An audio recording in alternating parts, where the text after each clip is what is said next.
দোয়া করার জন্য এবং আমাদের চেয়ারম্যান তারেক রহমানের 31 দফা বাস্তবায়নের লক্ষ্যে আগামী কর্মপরিকল্পনা বাস্তবায়ন করার জন্য সবার সার্বিক সহযোগিতা করার জন্য ধন্যবাদ সবাইকে। আসসালামু আলাইকুম। আলোচনা করার জন্য অনুরোধ করছি। একেবারে সংক্ষিপ্ত। রাজশাহী জেলা ট্রাক ও কাভার্ডবেড মালিক সমিতির বিপ্লবী সভাপতি, ফেডারেশন মালিক সমিতির বিপ্লবী সাংগঠনিক সম্পাদক রাজশাহী বিভাগ, কৃষক দল কেন্দ্রীয় নির্বাহী কমিটির বিপ্লবী সহ সাংগঠনিক সম্পাদক আলামী শহীদ রাষ্ট্রপতি জিয়াউর রহমানের 90তম জন্মবার্ষিকী এবং দেশনেত্রী বেগম খালেদা জিয়ার মৃত্যুবার্ষিকী উপলক্ষে আজকের যে অনুষ্ঠান, সেই অনুষ্ঠানের সংগ্রামী সভাপতি আমাদের সাত্তার ভাই, উপস্থিত আছেন শহীদ জিয়া স্মৃতি সংসদের সাধারণ সম্পাদক মৃদুল ভাই, আরও বিভিন্ন থানা শহীদ জিয়া স্মৃতি সংসদের নেতৃবৃন্দ, এবং আমার সামনে আজকের এই অনুষ্ঠানের প্রধান অতিথি হিসেবে উপস্থিত আছেন রাজশাহী জেলা বিএনপির ত্যাগী পরীক্ষিত নেতা, গুণী নেতা, এবং বিগত দিনে রাজশাহী জেলা বিএনপিকে যেভাবে উনি সাজিয়েছিলেন, আগামী দিনে ইনশাআল্লাহ আল্লাহ যদি সুযোগ দেয় সাজাবেন, সেই আমাদের ত্যাগী নেতা অ্যাডভোকেট তোফাজ্জল হোসেন তপু ভাই। উপস্থিত আছেন রাজশাহী জেলা শ্রমিক দলের সংগ্রামী সভাপতি রকনুজ্জামান আলম ভাই। উপস্থিত আছেন রাজশাহী জেলা স্বেচ্ছাসেবক দলের সংগ্রামী আহ্বায়ক মাসুদুর রহমান লিটন ভাই। উপস্থিত আমার মামা রাজশাহী জেলা বিএনপি সাবেক দপ্তর সম্পাদক শরীফুল মামা। উপস্থিত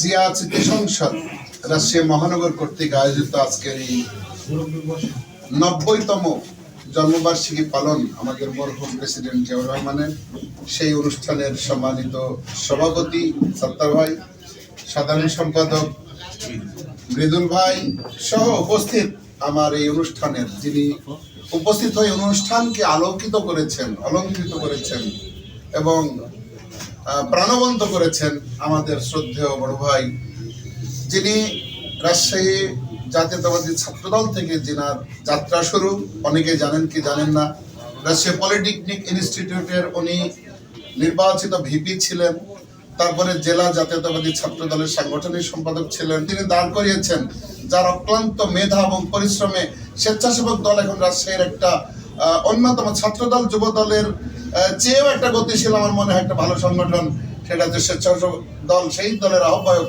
আমার মাসুদুর রহমান লিটন।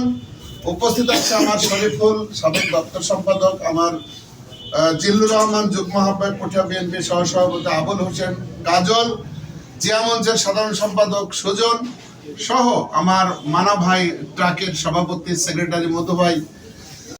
কিন্তু বলতে পারতেন যে আমি এদেশের শাসক হব, পারতেন কিনা?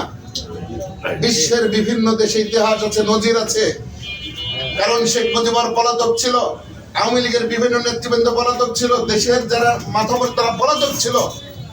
এইরকম অবস্থায় বিশ্বের বিভিন্ন দেশে ইতিহাস আছে, নজির আছে যে যেই সমস্ত সেনা প্রধানরা সেই দেশ স্বাধীন করেছে তারা কিন্তু সে দেশের শাসন ক্ষমতা তাদের হাতে নিয়ে নিয়েছিল।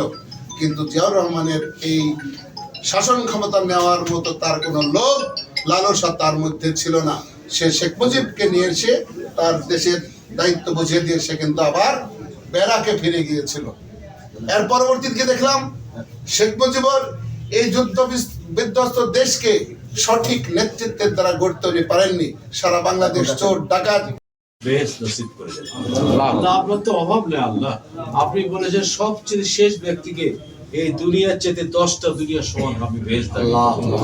অতএব আল্লাহ আপনি রহমানুর রহিম, ক্ষমার দৃষ্টি তাকে সবাইকে আপনি মাফ করে দেন, তাদেরকে সবাইকে আপনি জান্নাতবাসী করে দেন আল্লাহ। আমাদের অনেক আত্মীয় স্বজন, বন্ধু বান্ধব, পিতা মাতা, যারা সন্তান, ছেলে মেয়ে, ভাই বোন, সহকর্মী, তারা আজকে আমাদের মাঝ থেকে কবরে চলে গেছে আল্লাহ, আপনার কাছে চলে গেছে। আপনি বলেছেন যে মৃত্যুকালীন বলল যে ইন্না লিল্লাহি ওয়া ইন্না ইলাইহি রাজিউন,